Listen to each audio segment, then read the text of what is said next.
Divê hêzên rojhilat çi dersan ji Rojava derxînin. Operasyona Amerîka û İsraîlê ya li dijî Îranê di yekî adarê de nîşan dide ku ev bihardê biharekê dijwar be, hem xeter e hem jî derfetên mezin pêşkêş dike. Rejima İslamiya Îranê ji sala 1979 vir ve cara yekem derbeyeke ew qas mezinxwariya û hilweşîna wê nêzik e. Piştî şoqa destpêkê, Îran niha hewl dide ku henaseyekê bisîne û wext bi dest bixe. Ji aliyekê ve bi hêzên xwe yên wekîl wek Heşdî Şeعبî tundutûjiyê bi awayekî kontrolkirî zêde dike û hewl dide ku rojhilata navîn tevlihev bike. Ji aliyê din ve hewl dide ku bi îşaretkirina hêzên ku li dijî operasyonê ne ku ew bi tevahî nehatiye hilweşandin hêza xwe nîşan bide. Pêvajoya li Îranê çawa pêş dikeve nediyar e. Îran hem li ser sîstemeke olî tarîqatî û hem jî li ser kevneşopiya dewleta Pars tev bigere yanî li şûna hilweşînê hewl dide xwe nerin bike. Da ku heya radeyekî desthilata xwe biparêze. Hêzên ku beşdarî operasyonê bûne jî stratejiyekê berbiçav ji bo Îranê tune ne. Ne diyar e ku armanc hilweşandina tevahiya rejimê ye an jî qeskirina wê û neçarkirina wê bo teslîmbûnê ye. Heta hêzên cîhanî jî hişyar in. Her kes hewl dide bandora cîhanî ya şer binirxîne û xwe li gorî wê bi cih bike. Divê Kurd jî heman tiştî bikin. Divê hem wêrek û hem jî hişyar bin. û Rojhilatê Kurdistanê divê ji Rojava dersan derxe. Divê ji dubarekirina heman xelêtiya dûr bisekîne û PKK ji Rojhilat dûr bixe. Li Rojava Kurd li gorî bercewandiyên xwe yên berbiçav tev negeriyan. Ew li gorî fikra îdeolojîka Ocalan û PKK tevgeriyan.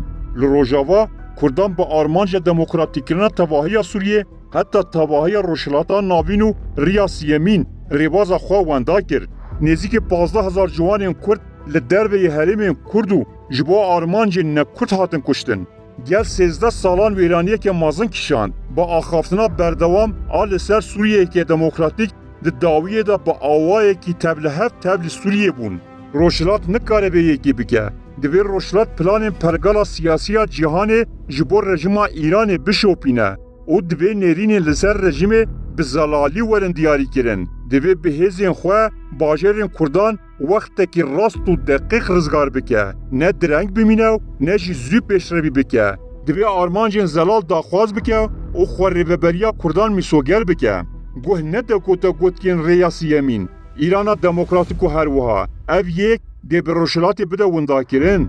Rêxistinên Rojhilat divê reqabetên xwe yên nav xweyî bidin aliyekê û li dora gotarekî Kurdî û Kurdistanî bibin yek.